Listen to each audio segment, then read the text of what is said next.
Bienvenidos, bienvenidas a Rauco, el programa donde la opinión no tiene filtros. Donde las voces son directas, las ideas son claras y los guiños pueden ocurrir. Cada semana exploramos los temas más interesantes e importantes para la opinión.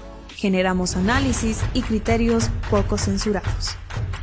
Desde política hasta cultura, pasando por lo local y lo global. Rauco es tu espacio para escuchar y ser escuchado. Prepárate para un viaje junto a nuestro equipo a través de las ideas y las voces que están moldeando nuestro mundo. Esto es Rauco, el programa donde la opinión no tiene filtros.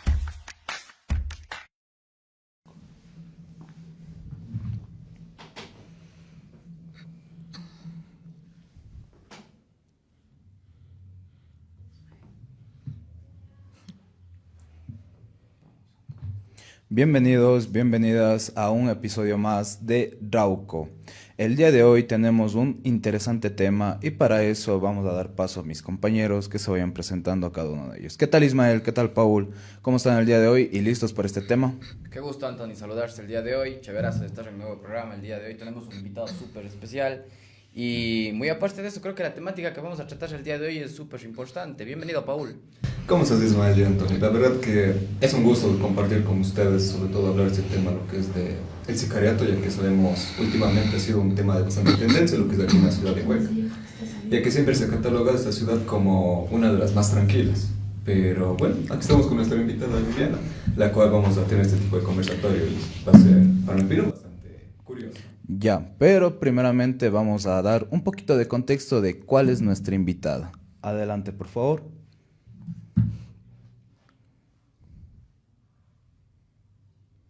Viviana Elizabeth Eras Molina, máster en Criminología, Delincuencia y Victimología de la Universidad Internacional de Valencia, licenciada en Trabajo Social de la Universidad de Cuenca. Logros: trabajo técnico directo con emprendimientos juveniles, desarrollo de habilidades parentales con familias en situación de vulnerabilidad, restitución de derechos de NNA.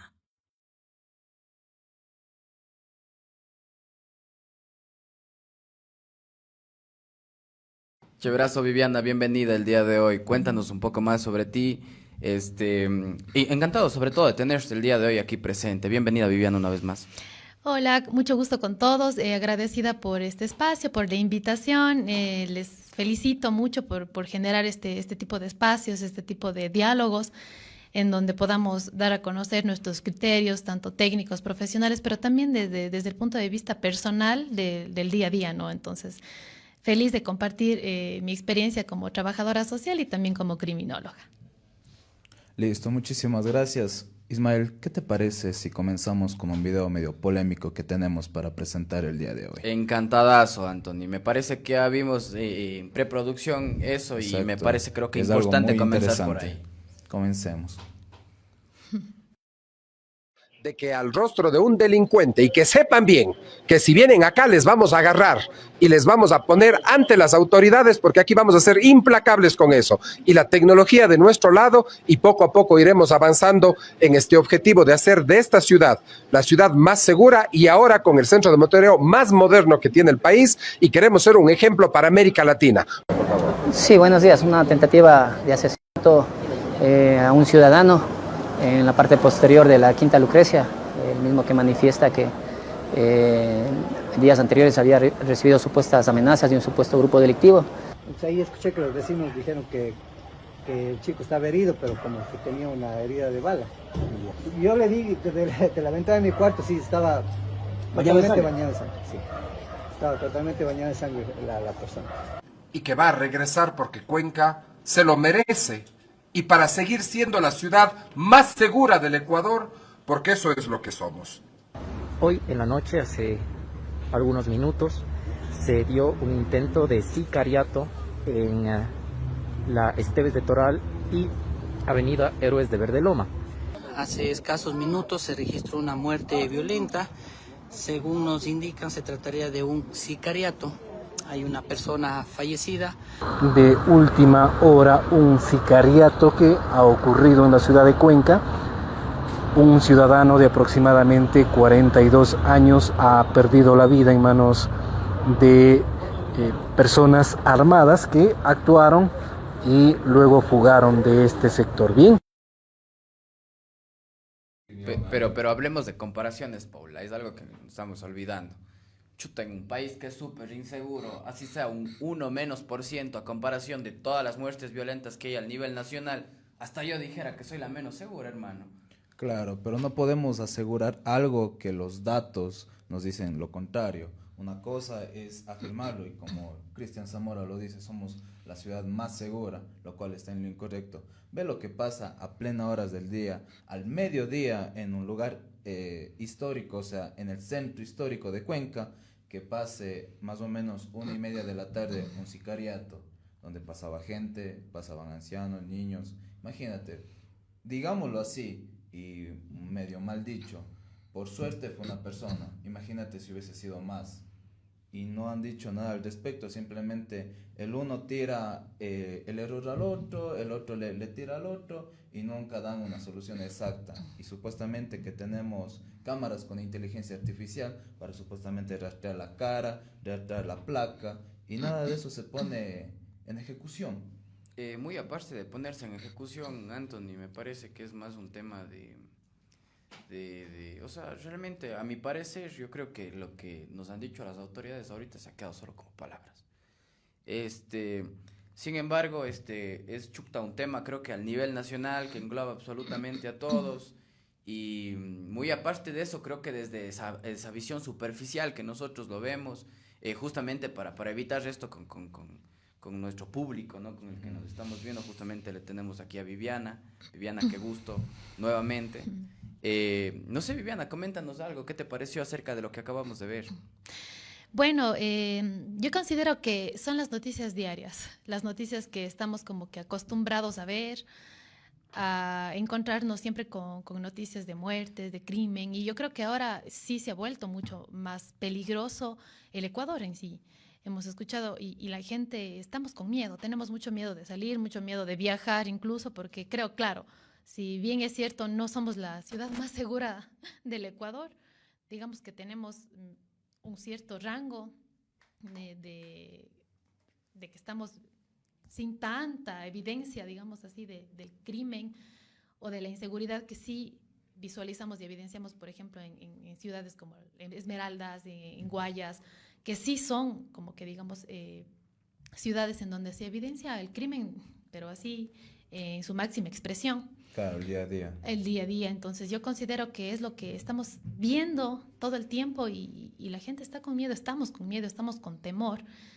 Ahora, yo creo que lo que estamos evidenciando en las noticias diarias del crimen, el sicariato, justo el tema que estamos abordando, yo considero que es el síntoma del que podemos analizar qué está pasando como sus causas. Entonces, el síntoma es lo que estamos viendo, es la agresividad, es el mantener es la perpetuación de la violencia, la naturalización de la violencia, porque creo yo que incluso hasta puedo decir que cuando mucha gente dice sí, que haya más armas para la policía, que se haga por poco pena de muerte a las personas que están cometiendo crímenes, también estamos volviéndonos violentos, también estamos siendo parte de esa violencia. Entonces yo creo que haciendo un análisis también desde las perspectivas del trabajo social y de la criminología podemos ver otras cosas con las cuales podemos hacer algo para prevenir esto. Ya no como atacar el síntoma, como digo, la consecuencia de los hechos violentos, porque claro, podemos hacer algo, podemos tener las cámaras de vigilancia que nos van a ayudar mucho para poder identificar a los criminales, a los delincuentes, y está bien como un medio de apoyo para la seguridad de la ciudadanía, pero detrás de esto, ¿qué estamos haciendo como prevención? Claro. Entonces ahí les dejo yo creo que sería un tema más de moralidad, Vivi. Y yo creo que usted mucho más desde el tema profesional asumo yo que debe tener una perspectiva mucho más diferente que la que tenemos nosotros aquí con mis compañeros, evidentemente. Pero es aterrador, yo creo que es aterrador, sobre todo para la ciudadanía. Estamos hablando de 11 días atrás, el 3 de junio, que le matan a Fernando Rendón, me parece que se llama, el tuerto Rendón. Aquí, Freddy Rendón. aquí en el sector de la Plaza del Arte, un sector que es súper polémico aquí en Cuenca, de hecho, que alberga un sinnúmero de gente que se dedica a la delincuencia, se podría decir. Entonces, ahorita usted nos está comentando de que muy independientemente acerca de la seguridad sofisticada que nos brindan las autoridades, que obviamente yo no he visto, debería, no sé, trabajarse más en un tema de concientización, un tema mucho más moral en la ciudadanía como tal. Sí, bueno, yo considero que es mucho, a veces se torna un poco polémico hacer este tipo de análisis porque, claro, toda la gente está con miedo, estamos con miedo y somos parte de la ciudadanía del diario vivir, que tenemos este miedo de salir en la noche o si es que vamos a hacer alguna actividad, siempre estar en contacto con nuestros familiares por el hecho de la inseguridad que está constante, ¿no? Entonces, a veces cuando yo puedo decir desde mis perspectivas como persona y también dentro de mis áreas técnicas, digamos, podemos también tener un análisis mucho más utópico, no sé si es que puedo decirlo así, pero sí es real también, haciendo comparaciones con otros países en donde se aplican procesos de atención a esto, a este tema tan polémico y tan fuerte como es la violencia, como es la inseguridad. Yo considero que ir más allá siempre es una alternativa, siempre es la alternativa.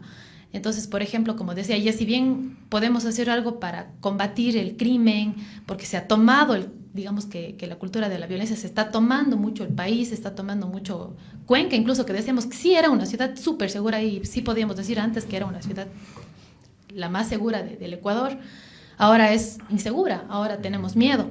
Entonces, es porque el crimen está tomándose el país, el crimen organizado se está tomando todo esto. Entonces, yo consideraba, y como lo decía el compañero, en relación a poder hacer algo desde la conciencia, a poder hacer algo desde la prevención, justo tocando el tema de la Plaza del Arte.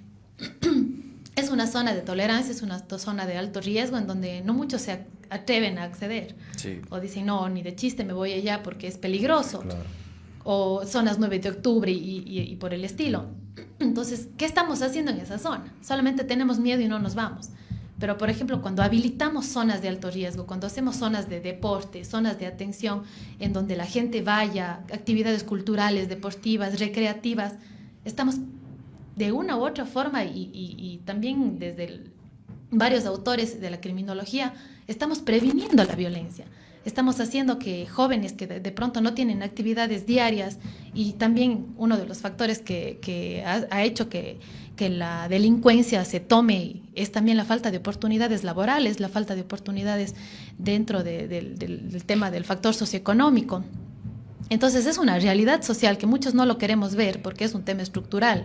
No podemos ir a cambiar la estructura completa del país, pero cuando hacemos actividades o cuando hacemos reformas en una sociedad, en una ciudad, incluso en nuestro barrio, estamos haciendo bastante, porque a veces podemos decir, no, es que, ¿qué voy a hacer algo tan pequeño? Igual nadie le importa. No, sí nos interesa, porque cuando se abre una casa cultural, cuando abrimos centros culturales y la gente se ocupa en algo, estamos previniendo que jóvenes que están, como les digo, sin hacer ningún tipo de actividad, puedan involucrarse en actividades deportivas, actividades académicas.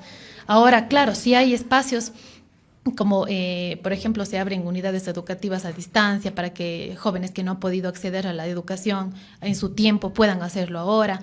Entonces, son estrategias que, claro, puedo decir, suenan como que un sueño o como que, sí, solo se dice, no, o sea, pero si se hicieran, si se aplicaran, claro que sí. Por ejemplo, uno de los aspectos que yo sí como que me gusta ver es cuando se habilitan zonas de riesgo, porque como por ejemplo la Plaza de San Francisco.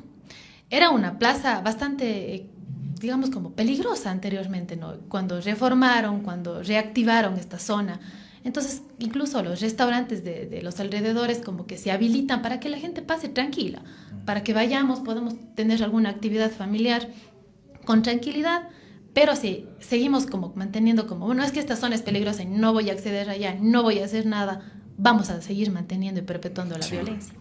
Exactamente, y también sería algo de ver otro aspecto, sería el tema psicológico y también la prevención en menores, justamente lo que estaba diciendo con esto de reactivar las zonas, de hacer, digamos, una cancha de fútbol, una cancha de básquet. Y también lo que usted había tocado bastante interesante es esto de las penas. No sacamos nada, digamos, poniendo más penas y que tal vez una persona que justamente ya paga 20 30 años, se le sume a los 60 años, entra a los 40 y ya se queda prácticamente toda la vida ahí, entonces eso no tendría prácticamente sentido. Y justamente con eso daríamos paso, porque hay un tacto interesante que habíamos hecho para el reportaje a uno de los abogados que también da su opinión. No sé si le podremos poner. ¿Qué te parece, Ismael? Sí, claro, encantado de la vida. Creo que nos ayuda bastante, ¿no? Para poder meternos un poco más en lo que es el tema, básicamente, de los datos del día de hoy. Muy interesante lo que nos cuenta el abogado. Entonces, analicémoslo un poco, Viviana, ¿le parece? Claro. En el Ecuador de 2024, una sombra se cierne sobre la seguridad ciudadana. El sicariato, un fenómeno que ha ido en aumento, despierta preocupación y temor en la población. Exploramos las profundidades de este problema, buscando entender sus causas y consecuencias. El sicariato no es un problema nuevo en Ecuador. Su presencia se ha sentido durante años, pero este 2024 ha visto un incremento alarmante en estos crímenes. Frente a la escalada del sicariato, el Estado ecuatoriano ha respondido con medidas y leyes, pero ¿son suficientes? Para este caso nos acompañan dos expertos, dos abogados, cuales nos van a dar a conocer su punto de vista. Cabe mencionar que lo que les impulsa a estas personas a cometer este tipo de delito a la vez es por una inestabilidad económica, laboral, familiar. El eje familiar es muy fundamental. ¿Por qué? Porque desde ahí es donde se van construyendo las directrices y las visiones que que los hijos, en este caso, ven hacia el futuro, ¿no? ¿Por qué? Porque las bandas delictivas ya no son las mismas de antes. Actualmente tienen poder económico, poder político, en los cuales ellos hacen y deshacen a cierta manera lo que ellos pudiesen realizar o lo que los interesa. Sicariato. El sicariato no se puede trabajar, como digo, como un tema aislado. El sicariato se tiene que trabajar en conjunto con todos los temas ilícitos. Entonces, para que exista tal vez disminución de este caso, porque no se encuentra en un punto irreversible, eso es una realidad, pero para que exista disminución de esto, se trata de la seguridad y se trata en conjunto con la educación, en conjunto con la salud, en conjunto con las restricciones y limitaciones migratorias, que es otro tema súper importante que considero que ha incrementado dentro del país. Uno es el tema de la seguridad y otro es el tema de la migración. Como digo, para bien o para mal, no toda la persona que migra viene acá a trabajar. Muchos de los casos o muchas de las personas implicadas en el sicariato, no como actores intelectuales, son personas que pertenecen a otra nacionalidad. Y esto es precisamente por el factor del trabajo también, ¿no? El tema de la migración ha hecho esto, el tema del trabajo, el tema de la educación. No es solamente un factor, son varios factores que se encuentran ligados. Estos dos abogados expertos nos ofrecen su visión sobre el fenómeno del sicariato. Así que, ¿qué nos depara para el futuro? ¿Hay soluciones a plena vista? Este ha sido un vistazo a la realidad que no podemos ni debemos ignorar.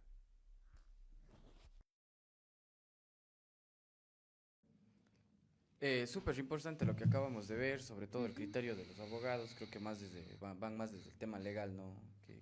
Que desde un criterio mucho más social, que de un criterio mucho más hablemos desde un ámbito de la realidad, por así decirlo. Yo considero que había algo muy importante que el otro día un profesor nos comentó bastante en la clase, y era la falta de humanidad, pero por la, ¿cómo le explico? Por esa falta de experiencia, por así decirlo. Creo que para nosotros poder hablar de algo deberíamos estar en los zapatos de... Sin embargo, yo considero que no es tanto así. No es tanto así, sobre todo porque... No sé, a mi parecer, considero yo... O sea, yo tengo bastante humanidad en lo particular, muchachos. Incluso Viviana, yo le hablaré desde mi punto de vista. A mí, obviamente, cuando yo veo ese tipo de noticias, se me hace aterrador.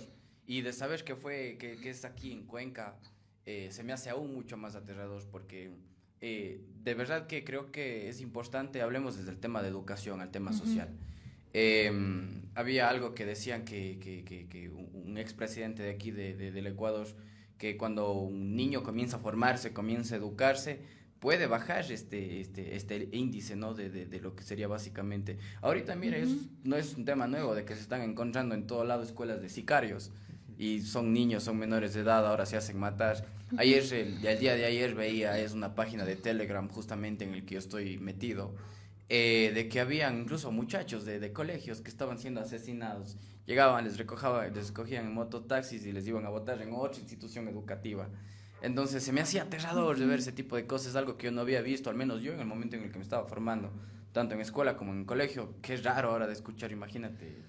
Algo claro, y el dato exacto es justamente en el Guayas, digamos, mafias como los Choneros, Chone Killer, AK-47, reclutan a jóvenes, incluso a niños, para que se distribuya el tema, no incluso del sicariato, sino también el tema de la droga, y por distintos factores, ya sea lo económico y también lo social, y también, digamos, aquí por la presión que se hace, y en este caso, a veces, digamos, en estos sectores, los niños a veces por influencia de ya sea, a veces incluso por las películas, se dejan llevar y diciendo de que esto es lo mejor, como se dice no ambiguamente, de que yo soy el malo y a mí nadie me toca, pero llegado a la realidad ahora con ya digamos la intervención de los militares, ya creo que se va bajando digamos un poquito esa mentalidad de lo que antes normalizaban a las mafias y le veían como algo bueno o como una salida para dinero más que todo. Y como tú mismo dices, o sea, tomando el tema ese de las escuelas, digamos de los sicarios que había en Guayaquil, de hecho se había un caso del cual se había hablado que era la escuela de la mafia albanesa, la cual siempre se les decía entre los niños, incluso se puede decir de 12 a 14 años, que se les decía si es que ellos daban un buen trabajo, o que se mataban a cierto tipo de personas, cierta cantidad de personas, se les iba a llevar a Europa, o sea, dándoles un sueño para que ellos se sigan como que de alguna manera teniendo a más gente o incluso motivándoles para que sigan metidos en este mundo. Y yo le veo algo como que, ¿por qué tenían que meter a niños, los cuales realmente, digamos en cierto punto, son bastante inocentes y no tendrían que ser de alguna u otra manera corrompidos por ese tipo de mafias? Y en este caso, mi estimada Viviana, ¿qué nos puede comentar acerca sobre el tema psicológico, o sea, el trasfondo de todo esto de los niños y incluso en los adolescentes? ¿Qué nos podría comentar? Sí, realmente es un tema que digamos, me apasiona mucho hablar respecto a nuestra niñez, respecto a nuestros adolescentes. Y justamente como lo que acabamos de ver de los criterios de los compañeros, en este caso, bueno, de los abogados y de mucha gente que hace estos análisis, ¿no? De cuál es el génesis de la violencia. Entonces, cuando hablamos de la niñez, todos aprendemos desde niños a relacionarnos de una manera o de otra manera. Entonces, aquí confluyen varios factores. El factor familiar, que yo creo que es uno de los factores más claves en la infancia, en el desarrollo de un niño, niña o adolescente. Entonces, si estamos dentro de una familia negligente, de un entorno familiar nocivo, peligroso y agresivo, y nos mantenemos en este ambiente, ¿qué va a pasar? Vamos a naturalizar la violencia, vamos a creer que es algo normal relacionarnos violentamente, incluso si nuestros progenitores, en este caso, son delincuentes, venden droga, estamos dentro de este ámbito y de este ambiente tan nocivo y tan fuerte para un niño, y crecer dentro de ese ambiente va a ser naturalizado en su adultez.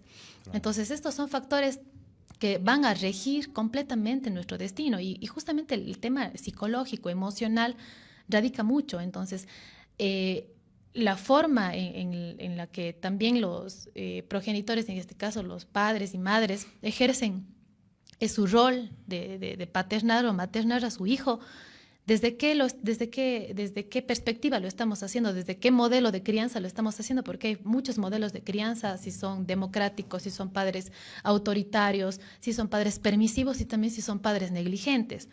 Entonces, yéndonos desde esta ruta, empezamos desde los primeros años de vida de un niño, en donde si recibe violencia, ¿qué va a tener? Afectaciones psicológicas, afectaciones emocionales, que vamos a evidenciarlos en los primeros años de vida. Incluso cuando llegan los primeros llamados de atención de los padres a las escuelas, a las unidades educativas, y los digo como por conocimiento de esto, por muchas veces en las que yo hago los peritajes en las unidades educativas, y cuando dicen, no, pues si el papá nunca viene. No, si es que la mamá no le interesa, le cuida a la abuelita. Entonces son todos los factores sociales que van a determinar el destino de un niño, una niña o adolescente para su adultez.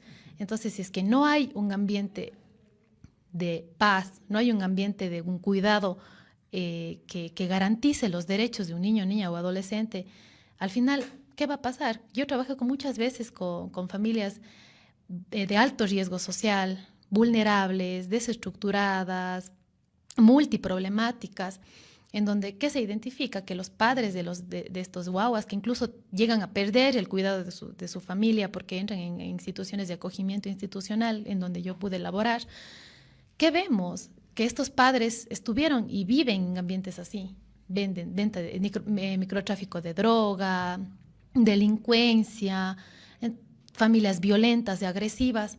Entonces, incluso que llegan a perder el cuidado, y en estos casos, claro, de llegar a perder el cuidado de estos niños, es porque ya es la última opción que se tiene. Ya no tienen ni siquiera redes familiares de apoyo para poder sostener a estos niños. Entonces, estos guaguas están completamente en la vulnerabilidad.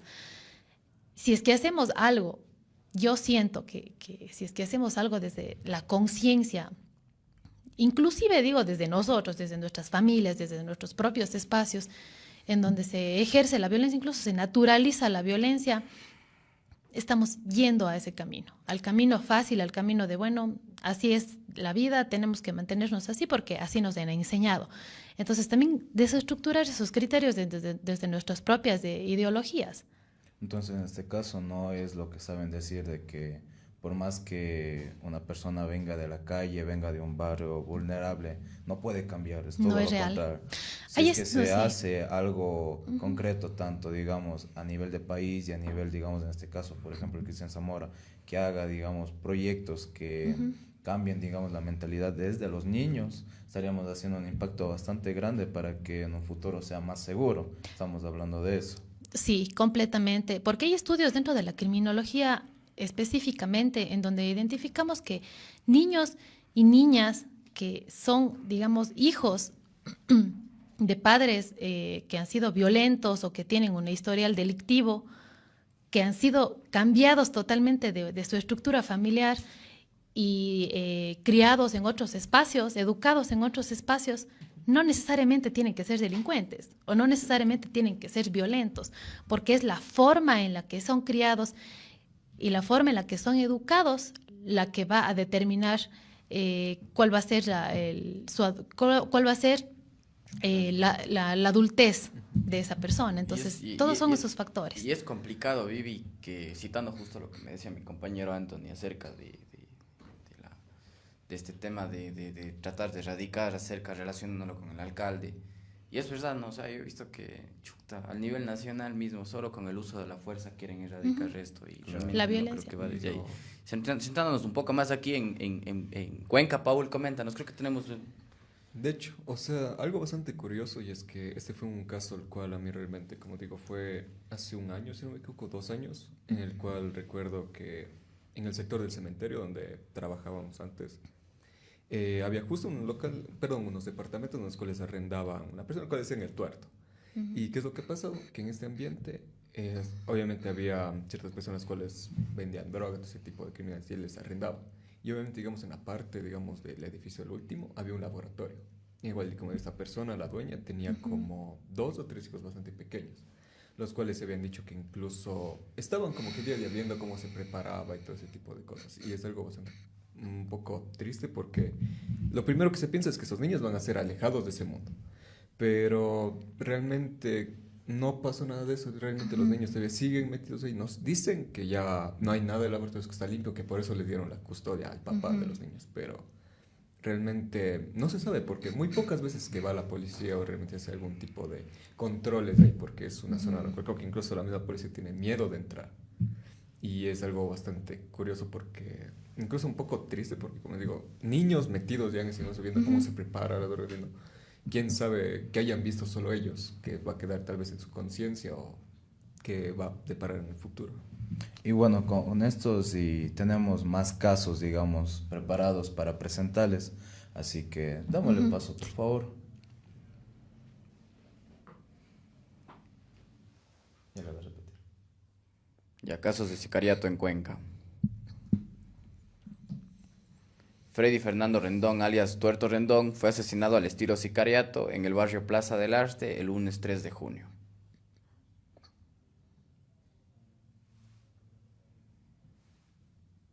Quien registra antecedentes penales por robo, ataque y asociación ilícita. Se presume que su muerte se dio por un ajuste de cuentas.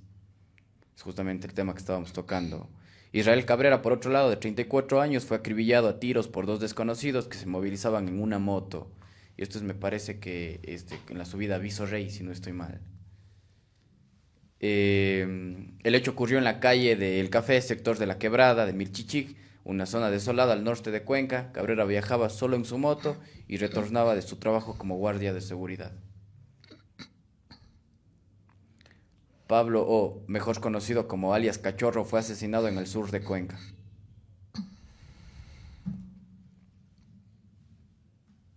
El crimen sucedió en las calles Juan Cabrera y La Pinta. Moradores escucharon varias detonaciones en la calle. Pensaban que eran fuegos artificiales, pero al salir vieron que un hombre agonizaba en la calzada. Y estos por tocar creo que los temas que más con controversia tuvieron, citando lo que había pasado acá al norte de Cuenca, en Milchichig. Estamos en una de las zonas que creo que todo el mundo conoce, creo que todos estamos familiarizados, que es las Peñas. Es una zona súper peligrosa, hermano. Créeme que yo me he ido por ahí, hay una bajada, que es justo para bajar al río Milchichig, que es más o menos, que serán unos 40 metros antes de donde encontraron a esta persona que le habían acribillado en la moto. Es una zona súper peligrosa, hermano. Créeme que tú bajas por ahí y te ofrecen de absolutamente todo tipo de sustancias. Entonces, por ejemplo, trabajar en esas zonas, como nos comentaba Viviana, trabajar desde ahí, pero creo que ahorita lo más triste, incluso hasta por represalias de lo mismo, es el mal uso de la fuerza que están dando las autoridades al nivel nacional. Hemos estado teniendo bastantes represalias acerca de... El día de ayer mismo hubo una amenaza de bomba allá en Machala. Realmente no sabría yo qué... Y no solo es el mal uso de las autoridades como tal, es el mal uso de las leyes y las malas aplicaciones de las leyes, porque ya se prohíbe de que estén 2, 3 personas en las motos, de que también se haga mayor control sobre las motos, pero sin embargo, ¿cómo es que dice justamente, y aquí recalco esto, lo que dijo Cristian Zamora, las cámaras tienen con inteligencia artificial y se alaban de eso? Pero al trato de la acción, ¿cómo es que en el centro histórico no pueden ni siquiera seguirles el rastro a una moto en plena hora de la tarde? Ni siquiera es en la noche, como en el caso de que fue alias Cachorro, que fue en la noche. Entonces, es algo medio contradictorio y verdaderamente que nos deja pensando, porque si no actúan las autoridades, si las leyes no funcionan, ¿qué hacemos en ese caso? Qué complicado, realmente qué complicado. Nacionalizando un poco más el tema, nacionalizando un poco más el asunto, tenemos también otra infografía más preparada, y esto es sobre las muertes en cambio intencionadas al nivel nacional. Vamos a analizarle un poco, Viviana, estas infografías que vamos a presentar, para dar un comentario un poco más global, ¿no? Para embarcarnos más en el tema del Ecuador. Sí, perfecto. Entonces, bueno, vamos con la infografía. Tenemos a Manzanillo de México, Tijuana también de México, también lo que tenemos en Sudáfrica, a Mandela, en Ecuador a Machala, en Juárez obviamente de nuevo a México. Es importante, Anthony, disculpa que te interrumpa, en el 8º lugar tenemos a Guayaquil, date en cuenta, tenemos a Guayaquil de Ecuador. Por otro lado también tenemos ya a lo que sería Machala, y otra ciudad de aquí del Ecuador es Puerto Viejo. Está súper complicado ese asunto. Imagínate que nos estén comparando con México, ya un país que lleva bastante tiempo. Imagínate sobresalir por violencia. Exacto, y no por otros temas. En Guayaquil tenemos homicidios, 2.315, la población es de 2.746.403 habitantes, la tasa de homicidios es del 84.29, la octava ciudad más violenta del mundo en el ranking oficial, es la que te comentaba de Guayaquil. Por otro lado, bajemos de manera drástica Cuenca, los homicidios son 22, la población es de 596.101 pobladores, tasa de homicidios es del 3.69%, por fuera de las 50 ciudades más violentas del mundo. Bueno, mínimo eso, ¿no? Creo que ahí se podría hablar un poco más de darle la razón a nuestro alcalde, Cristian Zamora, que somos la ciudad más segura del Ecuador.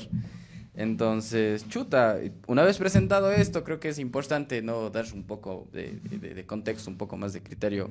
Y chéverazo tenerle aquí, Viviana, chéverazo tenerle aquí. Y bueno, coméntenos, ¿qué le parece acerca de los datos que acabamos de presentarle? Bueno, yo creo que muchas veces revisamos las estadísticas de los datos, incluso desde el INEC, de la violencia a nivel del Ecuador, en donde identificamos los porcentajes, pero es de lo que se evidencia. Bajo de esto tenemos del iceberg de la violencia, de la cifra negra, de lo que no se sabe, de lo que no desconocemos, de lo que no se denuncia. Entonces, muchas veces esta cifra negra está tan invisibilizada y es en donde deberíamos estar atacando o interviniendo, porque al final son los casos que no se visibilizan, que nunca se van a identificar, pero sabemos que estas cifras son, digamos, como que solamente la punta del iceberg de lo que se ha denunciado. Entonces quiere decir que estos porcentajes son medio irreales, porque son solo lo que se ha denunciado, pero no de los porcentajes reales de violencia que se tiene. Entonces, yo creo que, claro, la cifra está ahí, pero ¿qué se está haciendo con eso? ¿Qué se está haciendo con esta cifra? ¿Qué se está haciendo desde, como digo yo, desde las bases, desde las prevenciones, desde a nivel gubernamental, a nivel de las ciudades, a nivel de los países? Porque se debe aplicar, como yo decía desde el inicio, aplicar reformas, como decía el compañero, a las leyes. ¿A qué se está aplicando? ¿Qué se tiene? ¿Qué estamos utilizando para poder reducir o tratar el tema de la violencia y del crimen organizado? Entonces, claro, muchos decían, sí es real que está están muchas leyes a favor de los delincuentes y que igual van a entrar un tiempo y van a salir y van a seguir haciendo esto, porque es real. La justicia que se tiene en el Ecuador no es para nada restaurativa, no es para nada rehabilitante, porque ni siquiera se tiene la capacidad técnica dentro de estas instituciones, dentro de las cárceles, en este caso, no se tienen los factores de protección que se deberían tener para evitar que nuevamente estos delincuentes sigan cometiendo delitos, porque al final salen y vuelven a lo mismo, porque no hay plazas de empleo, porque no hay reformas y estrategias que se puedan trabajar para poder atacar este tema tan fuerte que es la violencia. Entonces es como que, bueno, llega a la cárcel, pasa un tiempo ahí, pero ¿qué pasó dentro de esa institución? Nada. Y de hecho, la mayoría de crímenes nacen desde la cárcel, sí. O sea, realmente... Se vuelven más fuertes incluso. Y hablando, dicen, desde un tema mucho más... centrémonos en la cárcel en este momento. ¿Usted considera que el trabajo en las cárceles puede tal vez remediar un poco? O sea, yo qué sé, ser parte de esa rehabilitación social, tal vez ponerles a trabajar, tal vez ponerles a ser productivos. Si es que se aplicar. Lo que pasa es que si es que hablamos de una rehabilitación y haciendo una comparación con otros países en donde sí existen verdadera rehabilitación a los presos, en donde sí hacen procesos de atención real, sí puede hacerse, ¿no? Pero aquí no tenemos eso. Aquí no tenemos una rehabilitación real en donde se haga procesos, porque tampoco el cuerpo técnico y que se encuentra dentro de estas instituciones está, digamos, como que es completo como para poder hacer algo, porque creo que cuentan con 2 psicólogos para toda una cárcel, entonces no es algo total, o sea, no se puede hacer algo con ese número de profesionales de las áreas. Entonces, claro, los recursos del país también son limitantes. No es la solución coger y meterles presos a todos, porque mucha gente cree, sí, no, métanles presos, o ya la pena de muerte, sí, es que tienen que estar todos presos y esa es la solución. Esa no va a ser la solución. Se puede mitigar de alguna forma la violencia o el crimen que se está viviendo diariamente aquí en el país, en el mundo, pero no es la solución. En realidad, yo creo que los procesos de prevención son los que nos van a dar estrategias de solución, porque estamos haciendo algo desde la infancia, estamos haciendo algo desde la adolescencia. Y también, si hay posibilidad de rehabilitación en gente adulta también, porque existe una conciencia, porque dicen, bueno, voy a trabajar desde mi rabia, voy a trabajar desde mi ira, voy a trabajar mis procesos violentos que no he trabajado, porque... creo que así es normal, no, o sea, porque hay gente que sí puede cambiar porque es una forma de trabajar desde nuestras propias conciencias. Y si es que yo he vivido violencia, si es que yo he vivido en una familia en donde no fui tratado de la mejor forma, pero tengo esa conciencia de que no quiero hacer lo mismo para mis hijos, entonces voy a hacer algo por mí primero. Entonces, desde este espacio, desde mi persona, estoy previniendo violencia a futuro. Entonces, muchas veces estamos como que pensando que todo tiene que ser desde afuera, pero también tengo que hacer algo yo, porque yo estoy siendo parte de esta transformación de la sociedad, porque yo estoy haciendo una parte tan grande de poder ya no darle esta misma vida de violencia a mis hijos de los que vivieron mis padres, de lo que vivieron mis abuelos. Entonces yo creo que siempre me voy desde ese punto de vista, porque me gusta mucho saber que sí se puede hacer algo. Ya no, claro, me centro en el tema del crimen y muchos nos centramos en eso de la violencia, de lo que estamos viviendo, y ahora hagan algo, métanles presos, mátenles igual, a ellos no les importa. Esas, digamos como que esos comentarios, esos criterios están llenos de violencia también. Entonces, es que yo quiero que no haya violencia porque sigo creando más violencia o influenciando que exista violencia, porque estamos nosotros mismos siendo parte de esa violencia. Pero si es que yo transformo eso desde otra forma, desde otro punto de vista, desde ya no seguir en el mismo perfil de educación que tenían mis antepasados, y no respetando también lo que ellos hicieron porque tenían lo que pudieron hacer en su momento, pero transformando la forma en la que se vivía antes la violencia. O sea, ya no, ¿por qué tengo que seguir siendo violento? O sea, ¿por qué tengo que seguir continuando con las mismas prácticas que se van a perpetuar y también incluso en muchos casos se naturalizan en las familias, se naturalizan en los niños? Igual es normal, mi papi le pega a mi mami, entonces ya. Entonces yo digo que estos son factores que al final, si es que, como digo, un niño se educa en un espacio así, ¿qué va a pasar? Va a ser el siguiente delincuente, va a ser el siguiente sicario, porque está naturalizada la violencia desde su infancia, desde su familia, y no se está haciendo nada. Entonces, bueno, va a continuarse perpetuándose la violencia. Claro, justamente con esto ya para cerrar el tema, digamos, de las cárceles, justamente antes los guías penitenciarios no hacían nada. Y yo creo que también que ahora no sirve de nada de que los militares a las 5:30 de la mañana les hagan cantar el himno, porque no es algo debilitante, digamos así. Y en este caso, digamos, muchísimas gracias Viviana por su opinión, pero también tenemos otras opiniones de qué hemos hecho, y justamente nuestra compañera Michelle nos ha ayudado con esto. ¿Qué tal le parece, Viviana, si vemos qué dice la gente sobre este tema de los sicariatos? Completamente. Bueno, el día de hoy estamos aquí en la Universidad de Cuenca para saber qué opinan los estudiantes acerca de lo que hacen los sicarios y de qué manera. Acompáñenme. Es porque desde su infancia tuvieron algún trauma, digamos, sufrieron maltrato infantil. Una vida difícil y les llevó a trabajar en eso. Tal vez es alguna enfermedad que ellos tienen o algún trauma sufrido anteriormente. Lo hacen por ganar dinero fácil, porque a fin de cuentas matar a una persona les da un montón de dinero. Tal vez por necesidad y por influencia. Trauma que no superaron en algún momento de su vida, lo cual les motiva a hacer acciones indebidas. Oportunidad, primero, y la falta de educación, de calidad, como dijo. Victimario es víctima quizás de una serie de circunstancias que la sociedad no toma en consideración y que asume con el mero hecho de identificar que es responsable de una serie de actos, en este caso un asesinato. Hacer la necesidad que ellos tienen, ya que tal vez carecen de todas las oportunidades que pueden tener el resto de personas, pero también creo que es por la influencia que se van teniendo en los barrios. El dinero no creo que sea por gusto propio que lo hagan, es muchas veces por el dinero, y creo que la manera para resolver sería, más allá de la seguridad de los policías, sería actuar de manera más...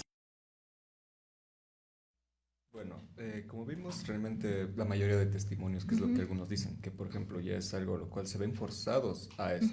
Y retomando un poco sus palabras, lo cual dijo, por ejemplo, cuando se cría a los niños de esa manera, es como que se vuelve como un ciclo constantemente, en el cual la violencia va a ser siempre el punto de eje principal. Y como mucha gente dice, tal vez lo relaciona con educación, con las oportunidades de que no hay trabajo. Otra gente, en cambio, ya va un poco más a lo extremo, que dice lo hacen por dinero. Tal vez puede que sí, o simplemente pueda que no sea el caso, pero ¿qué es lo que opina usted?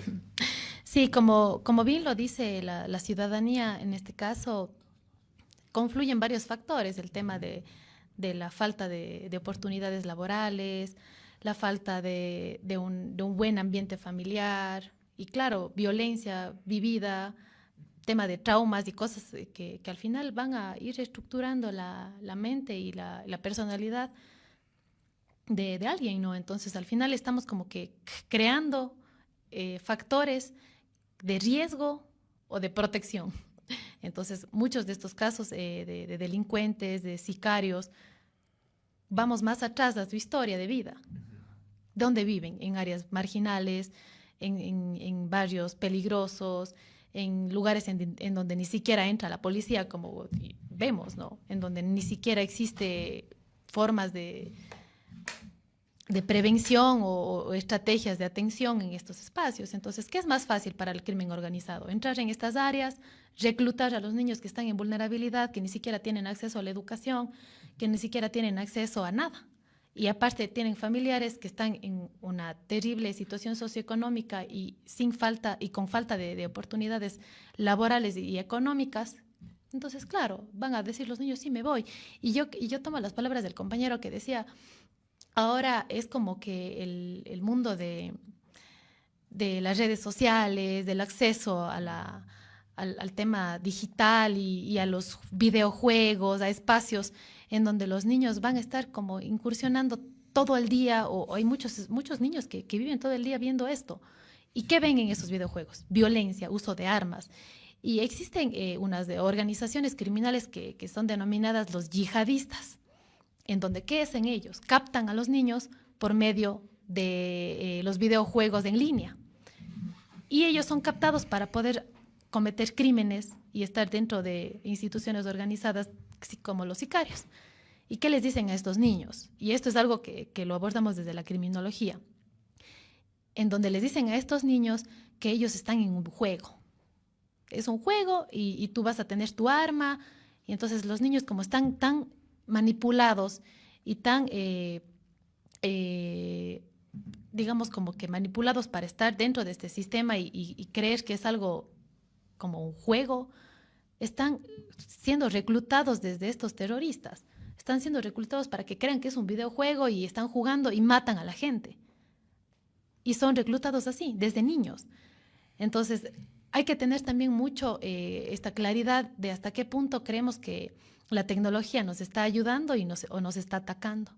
O como alguien decía, nosotros tenemos que aprender a manejar nosotros a la tecnología y no dejar que la tecnología me maneje.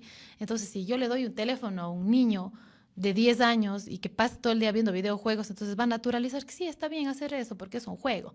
Y muchos de estos niños en otros países son reclutados así. E incluso hasta en este país creería yo que puede haber estos casos, pero que no son visibilizados y que no son vistos. Entonces reclutan de esta forma a los niños para que crean que están haciendo un juego y al final están formados para organizaciones criminales y terroristas. Entonces eso también es un punto clave que tendríamos que también abordar, el ver la supervisión desde las familias. Y todo, yo creo que todo siempre va a confluir en la familia, siempre va a confluir en los cuidadores, en quienes están protegiendo a los niños. ¿Y qué estamos haciendo? Si les estamos dando el teléfono para que se entretenga, pero ¿qué está viendo este niño? ¿Qué está viendo? Tenemos tanta información en las redes, tanta información en la web, que están dañando también la mente de nuestros niños, de nuestros adolescentes.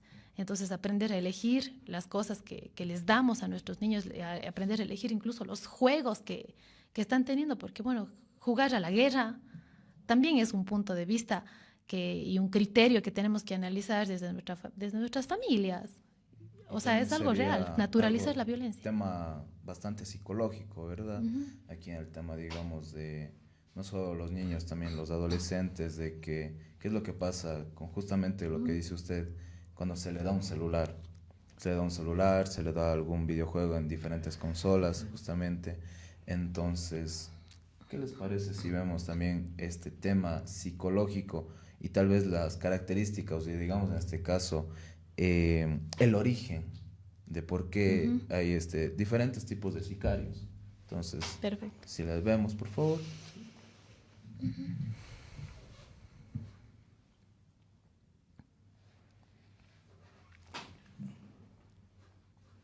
Verónica Martínez realizó una investigación sobre sicarios en Colombia y revela que desarrolla apatía ante la vida desde jóvenes debido a la falta de futuro y oportunidades para vivir dignamente. En México, un estudio de la PhD, Arcelia Vázquez identificó 4 perfiles de sicarios según personalidad, valores y motivación criminal tras entrevistar a un grupo de sicarios reclusos.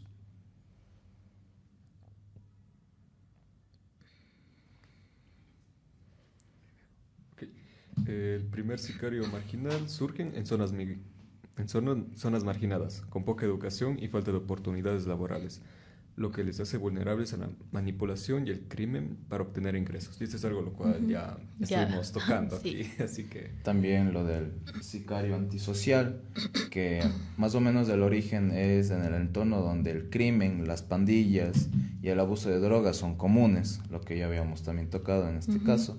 Y digamos la cierta motivación que es la violencia como medio de supervivencia y la forma en la que viven estas personas.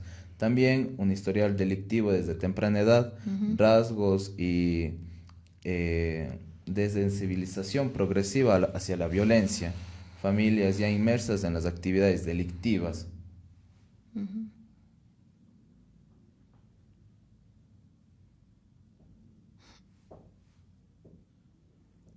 Por otro lado también tenemos lo que es el sicario psicopático.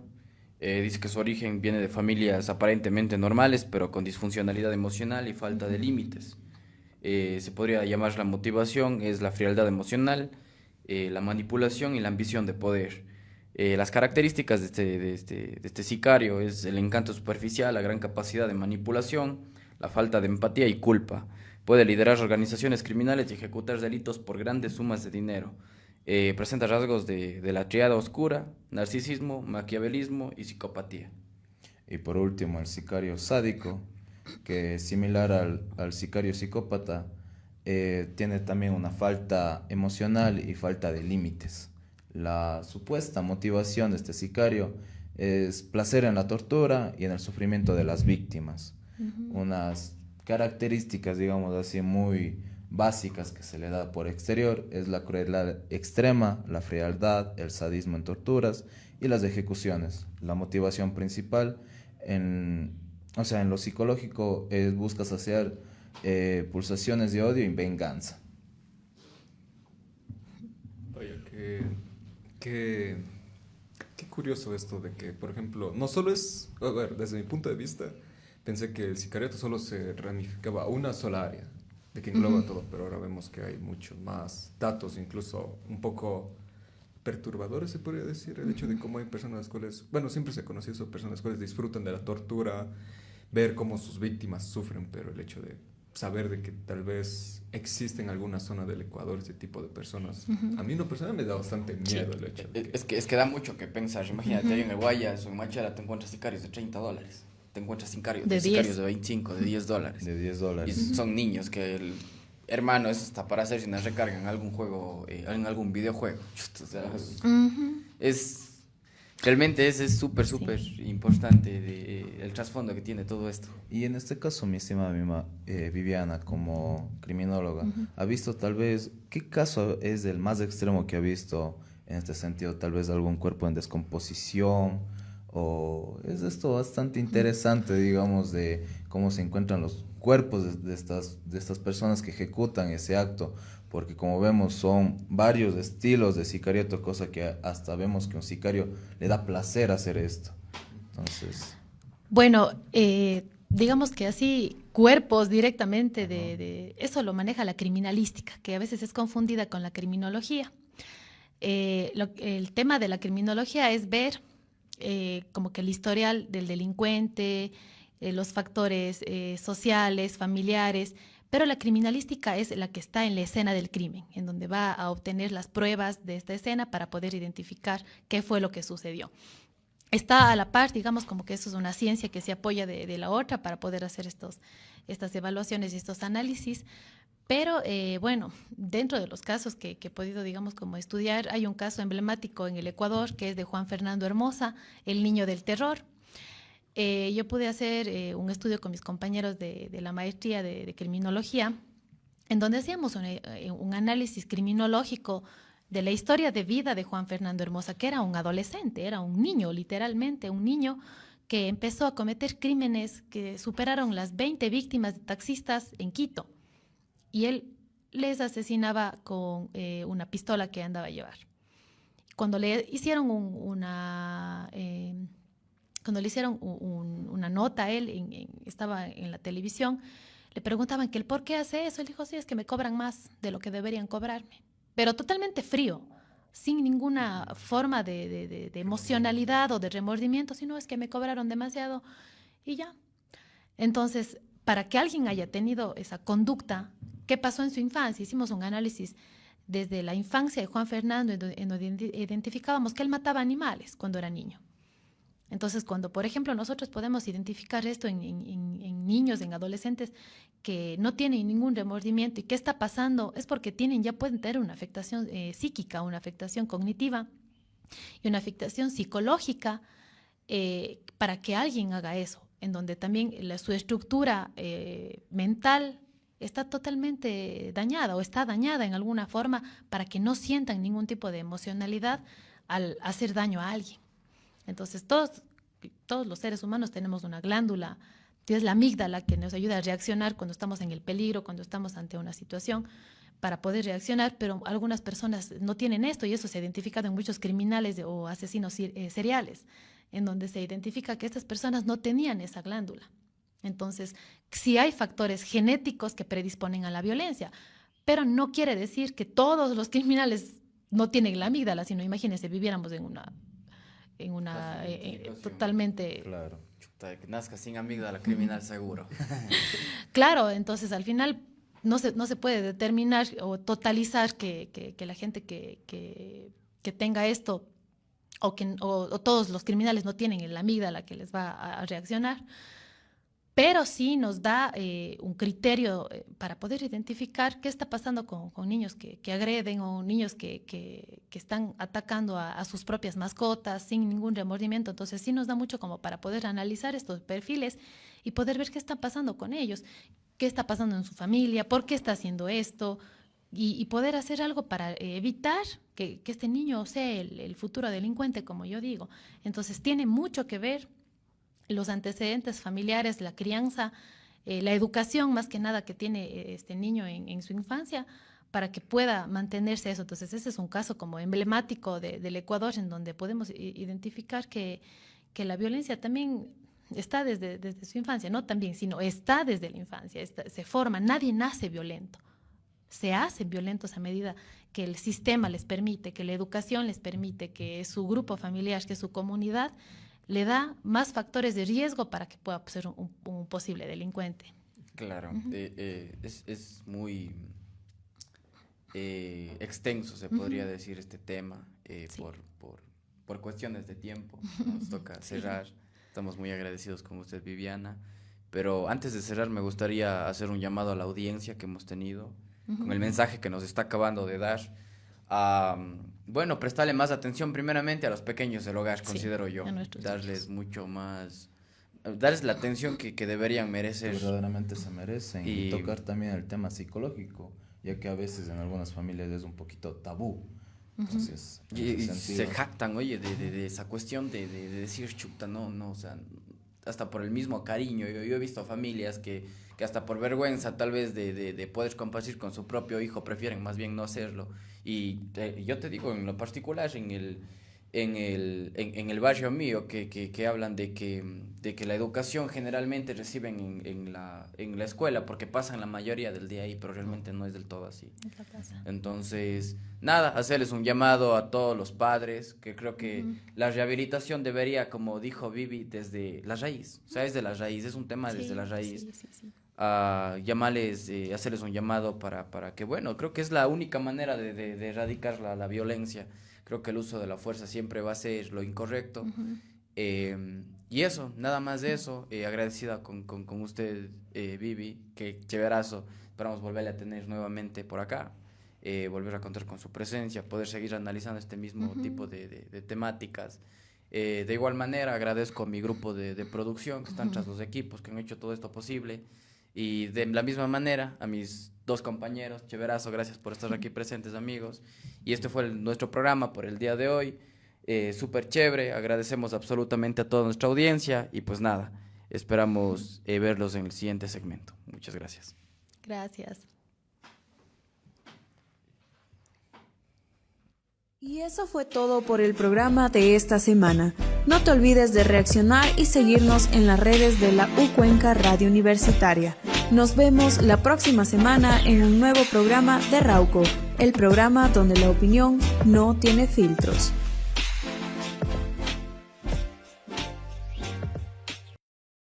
Y eso fue todo por el programa de esta semana. No te olvides de reaccionar y seguirnos en las redes de la U Cuenca Radio Universitaria. Nos vemos la próxima semana en un nuevo programa de Rauco, el programa donde la opinión no tiene filtros.